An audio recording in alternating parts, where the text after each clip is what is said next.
I have to check after, or maybe kill the guy who's filming. And guy. so what happened, well, Bridgepoint put lots of money. I think they put something like 18 million euros, which is a lot for this small corporation. It was doing 3 million turnover.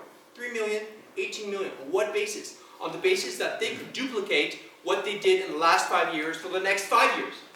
Whoever says such a stupid thing, I mean, I will give them 1 million euros, you know?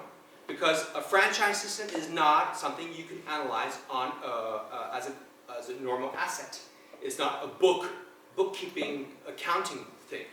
It's hors bilan, as you say in French. You know, it's out of the books. It's a system, and you have to analyze. It's like a living being. You know, when you see a guy, you don't know he's going to die in a month because he's got a disease, and you have to know about that. And these guys, Bridgepoint, they put 18 million euros. They spent 1 million euros in fees. They would have taken me for 1 hour. I would have told them not to invest. You know? But you know, these people have lots of money, so they have to invest. And it just broke down because of the rebate thing. Because it was created so quickly, it didn't really think through its supply chain. And at the end of the day, the franchisee said, hey, shh, you're keeping money. You should give to me. Because of the French law, well, part of that money you are keeping should be in my pocket, legally. And the franchisor set up this whole process on the assumption that all that money negotiated with the suppliers, he should keep and not refund to the franchisee on any level. And so that created a non-virtuous situation, and it broke down. That's my observation, because in particular of the lack of trust between franchisor and franchisee. And so that was a horrible mess, and it still is. And it's very sad because, you know, at the end of the day, these guys put their money in. Franchisee, I heard somebody say, oh, they're investing. Yeah, it's their own money. So these guys invested 300, 400, 500,000. The franchisor was dead, so the franchisees are also in a horrible mess. They have lost maybe their house, their divorce. I know franchisees who made diseases because you have to understand that franchise also is a situation where the franchisee abandons voluntarily his commercial freedom. Franchisee, we're in a free world, right? Well, the franchisee is a guy who abandons voluntarily his commercial freedom. It's huge.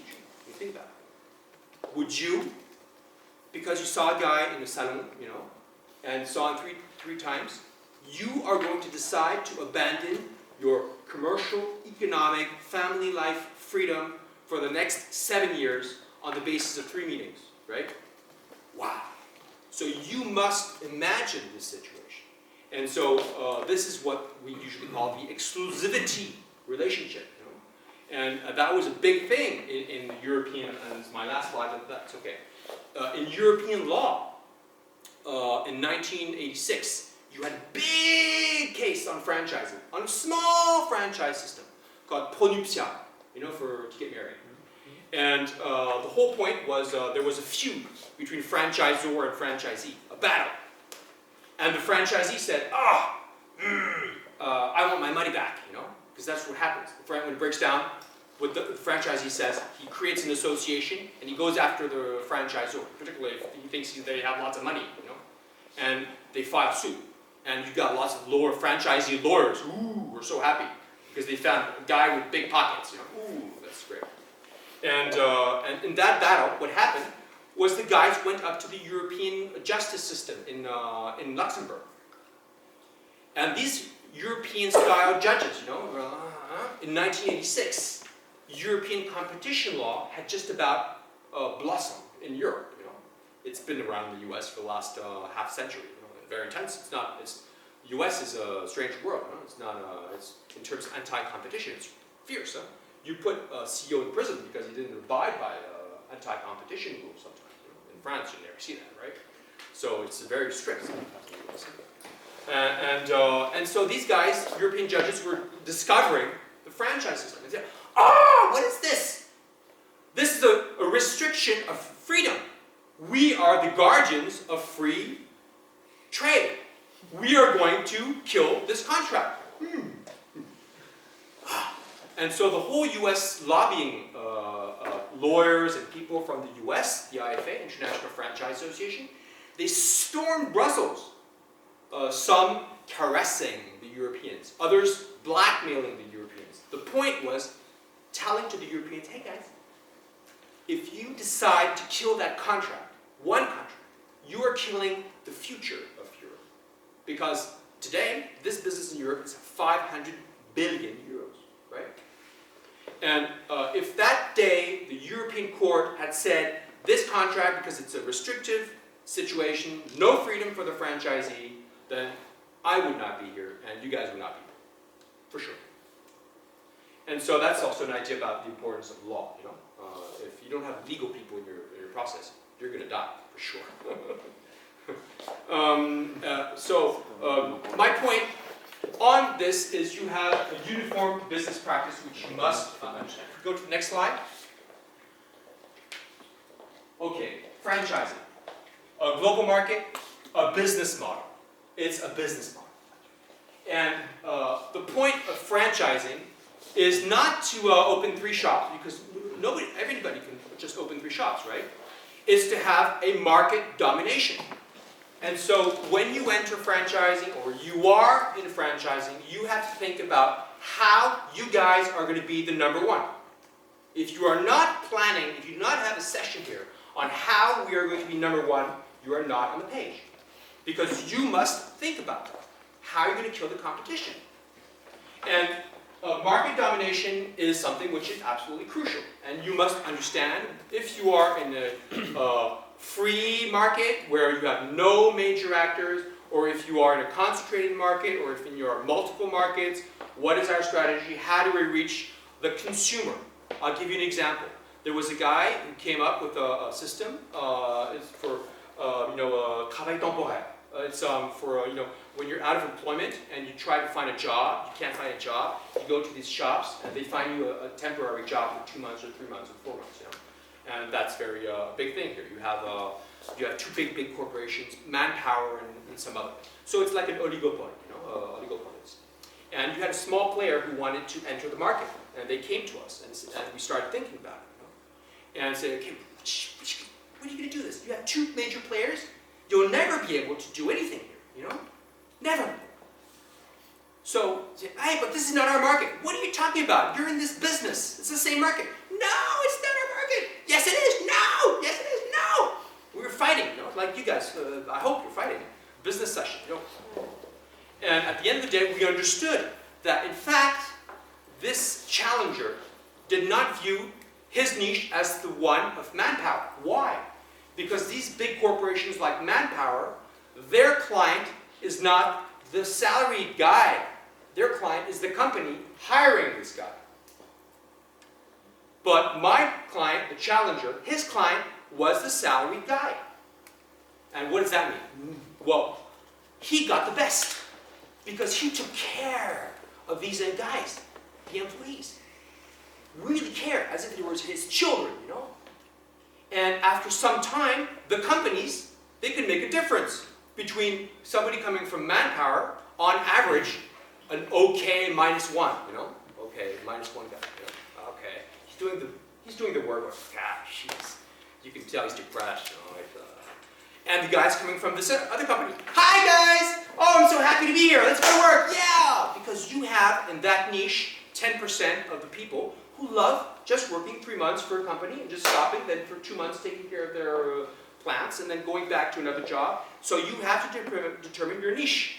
And now you have complex situations where you have multiple niches, for sure.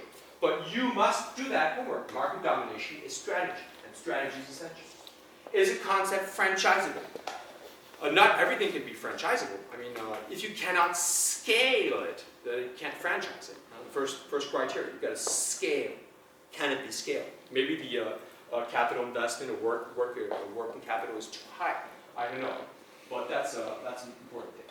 Now, most of all, 4 businesses in one. We had one time an exchange with Mr. Padovani, and we had a love relationship, he and me, on the fact that we had discovered that we were talking about the same thing, but from a different perspective. because my perspective on this, which is absolutely crucial, is a franchise system is a complex animal, you know, but it has 4 profit centers in terms of business model. You cannot set up a franchise system if you do not have these 4 profit centers. A, B, C, D. A is the development profit center. What I mean by that is it's the chain of franchise system. When you are the franchisor, for instance, well, to start, you have to find a franchisee, right? So you have to determine in terms of a profit center, your resources and what you're spending to gain a franchisee. It is a job to hire franchisees. It is a serious business. You can't just get somebody in your organization, okay, well, he's in the franchise system, he's been in the supply or whatever, and we're going to put him as a franchise developer. Jesus.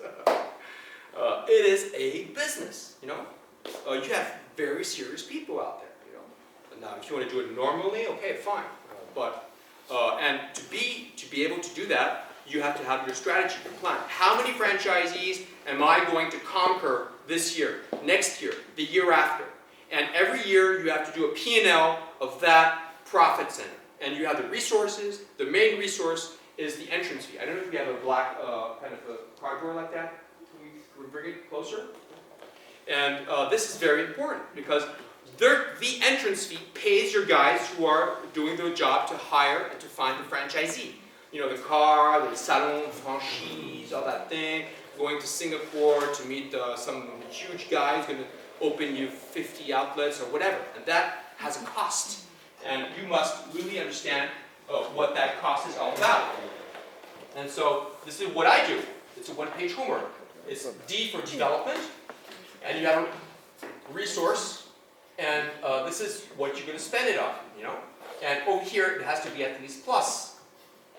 You have to have a profit on that. You're in profit, right? This is what your goal. And so you have to analyze this. Entrance fee. It's a science to calculate an entrance fee.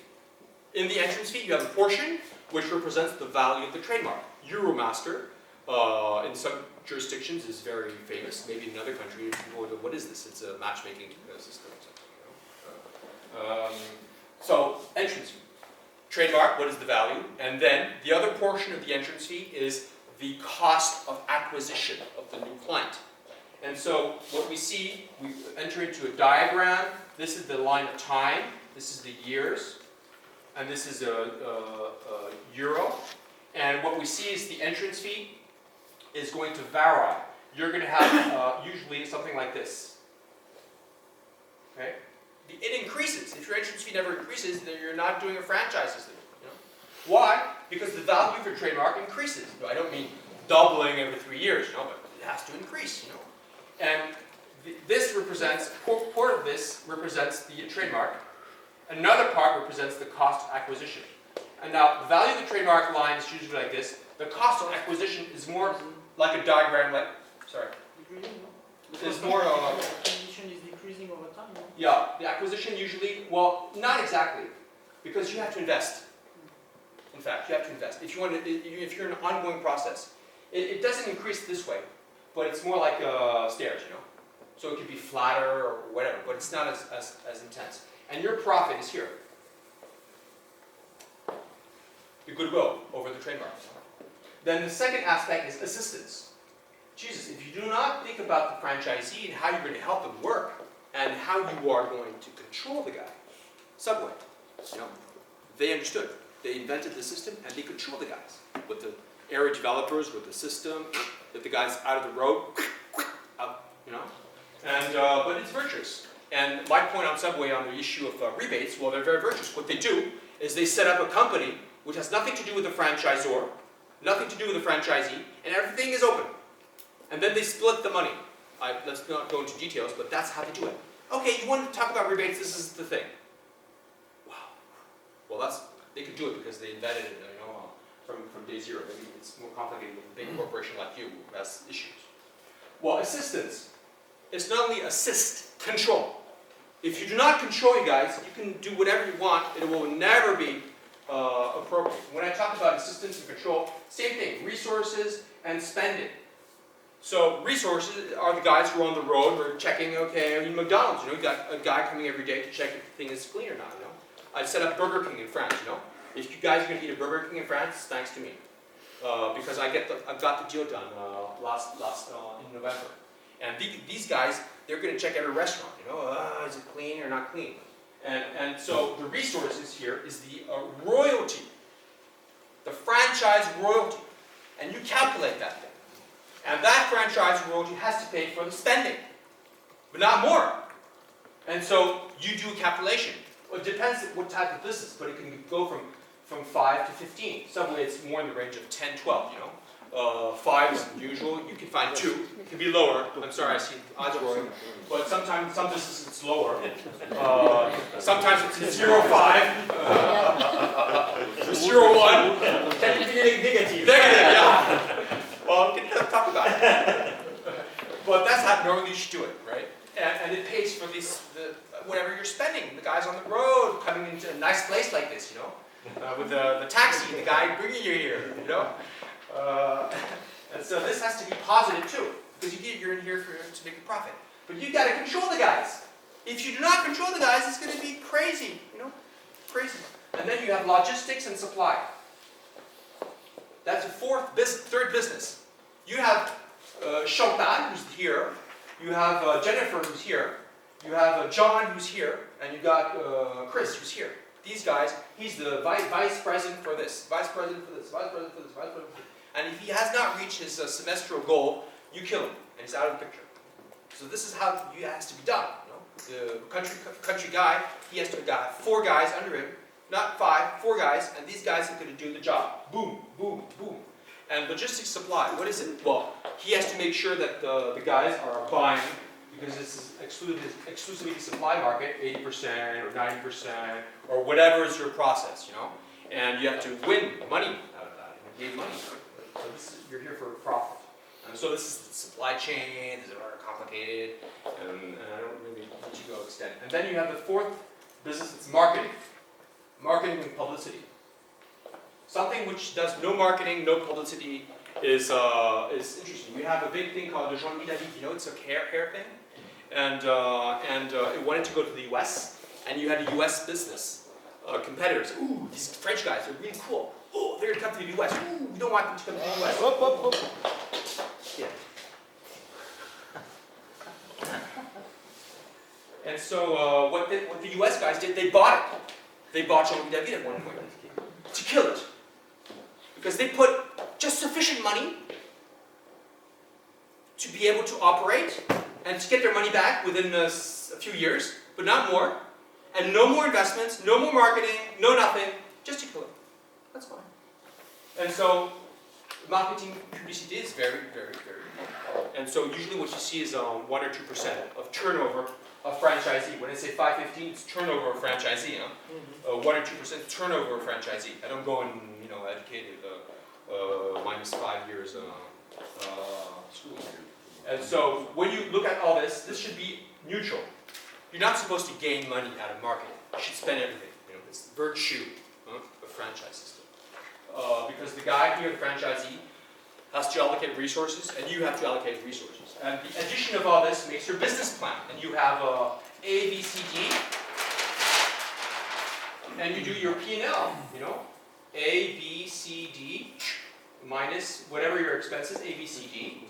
And this is your profit or your loss. And then you have to test whether your model can be applied to the franchisee. Because if you say 5% royalty, 1% supply of goods, exclusivity, okay, you can do whatever you want. Woo. But if the guy, the franchisee, doesn't make any money, he's going to die, he's going to go after you, and you'll have to pay lots of money. And you'll be fired. And so you have to check the resistance of the P&L of the franchisee. What does it look like? What P&L do we take? Is it an existing guy? Is it somebody coming into business? You have to determine. And the franchisee should make a profit. And usually what we say, you have to have in French you call it taux de rendement interne, something like that. And usually what we say it has to be 18 or 20%. We could go into hundreds of calculations about that. That's the franchise system. And I know it makes many people tense. But I remember that when we were going through those different profit centers, you recognize that some of these are really consistently providing money, and others are just for support. You have which one are the most important among the four are important. You can't. It's like a human being who can't be a human being who doesn't have this for 2 legs and 2 arms.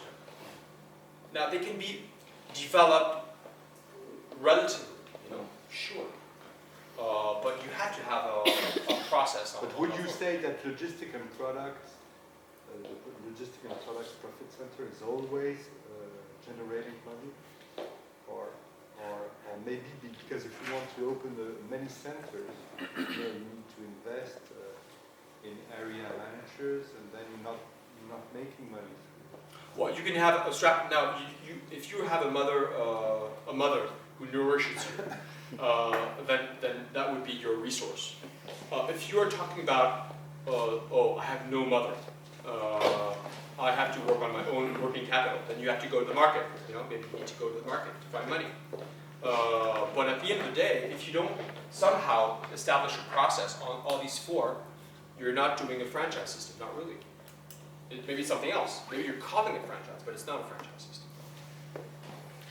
And so... and one more question. Yeah. When we look at many history success stories, real estate has been very important in the sense that the franchisor is buying a real estate location and is renting the location to the franchisee. Where does it fit in your 4? In the last slide. But to answer directly your question, many systems have that situation where they hook on the real estate. Okay, I'm fine with that. I mean, this is the whole point. The thing is the franchisee independent? Has he created goodwill which he can trade? Can he sell it? Or are you in a situation where the guy just comes in, he's the operator, and one day, bye-bye, he has no money else, and you keep the whole system. That model is going to die. Now, there's a European French Commission on competition, which is not law yet, but which stated its doctrine and said that all the more in like Franprix thing, but all the system which would prevent basically from the franchisee from having the normal and reasonable freedom on the use and sale of his goodwill is something which is against free trade. Now, you can put the issue of real estate in different compartments. It's fine. It's not going to disqualify, but it's a question of global economic partnership for profit. How does it work out? If he's not owner of the real estate, can he sell his goodwill? If he can't at a good price, normal price, then it's okay. So it's very delicate. So you do this, and then you do your P&L on 5 years, and you see what it looks like. And then you have a kind of approach where you can, okay, let's go to war. This is the whole point of the 4 approach. Now, if we can go to the next slide. I don't know what time it is. 3:20. Test period. Okay. When you start a system, you usually say from scratch, you have to open at least 2 in the 3 first years. It's a rule, but you're well beyond, right? Modelization period. When you do a system, a franchise system, you have a test period. When you have the test period, you have good things and bad things. And so I would assume that you're in a kind of a global, multi-yearly test period assessment. That's how I would view, although I don't know exactly what you're talking about. What are we going to do where we are now with what we have done, good and bad? And so this is an absolutely crucial moment for your group. And it's a very important moment. And I think it's great to have it because it's the moment where you're thinking through the modelization or remodelization of your process. And it's a complicated task. you have to have lots of analysis. That's really important. And then when you've done that modelization or remodelization, then you can go back to the war zone and develop your process. The third is acceleration. You cannot accelerate while you're writing the doctrine because you're going to stumble. And many systems do that, so it's a bit complicated. And you have to understand that it's a living being, so you have to be thoughtful of your people. Domination period. That's the moment where you have crushed the competition. And franchisee's business plan, you must be aware that it's a 5-7 year period. The guy enters into the relationship with you at least for 5-7 years. Some contracts are 10 to 20 years. It's a bit complicated to organize in France beyond 10 years. But in some jurisdictions, it's possible. Okay, can we... Okay. So franchising, a financial investment. So it's a global market. It's a business model. There's an issue of business plan, and it's a financial investment.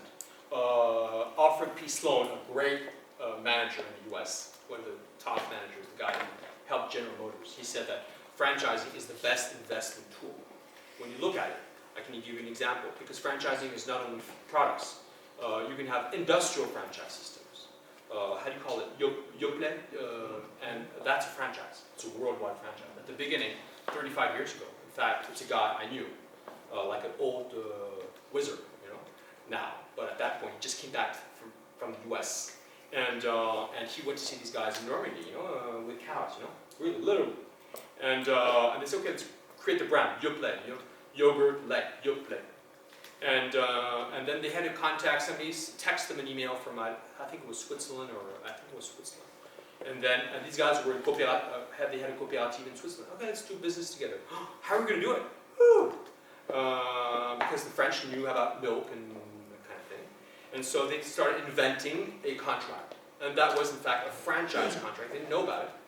And 35 years later, that company, which was created with 10,000 euros in terms of pure capital, is worth 2 or 3 billion, you know, 30 years. So it can be an incredible investment, an exceptional leverage of value, And so they managed that without, you know, having working capital to develop to Switzerland, Italy, or Spain, or whatever. It was the people locally, but these guys locally needed a know-how and be knowledgeable about it. Return on investment for franchisees, so that's something which is we covered. A managerial and economic development tool. From startup to world market leader. At the beginning of life, you have one guy. You know, I have many clients at the beginning. It's one guy or two. It's incredible.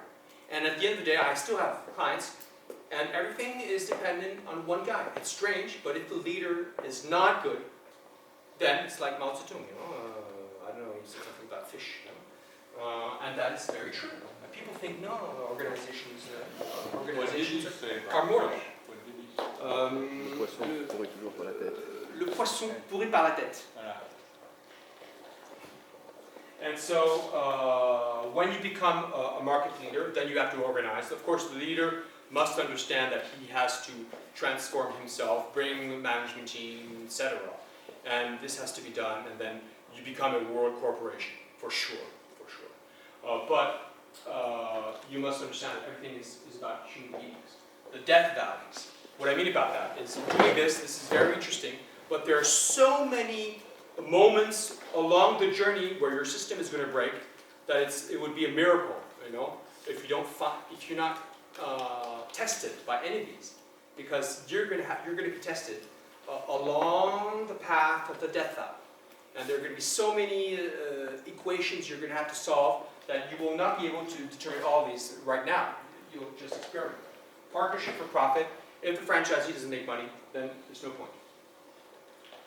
One man generates 500 jobs in 5 years. That's the thing about franchising. You got a guy. If he does his job, within 5 years, he creates 150 franchisees. Each of these guys hires 2 or 3 people. So it makes a big creation of value and employment. So you have to look at it as you being in a business for sure, but which creates jobs. You know? That's the thing. And the European court finally said that the contract was okay, specifically on that, because they said the franchise agreement of Pronuptia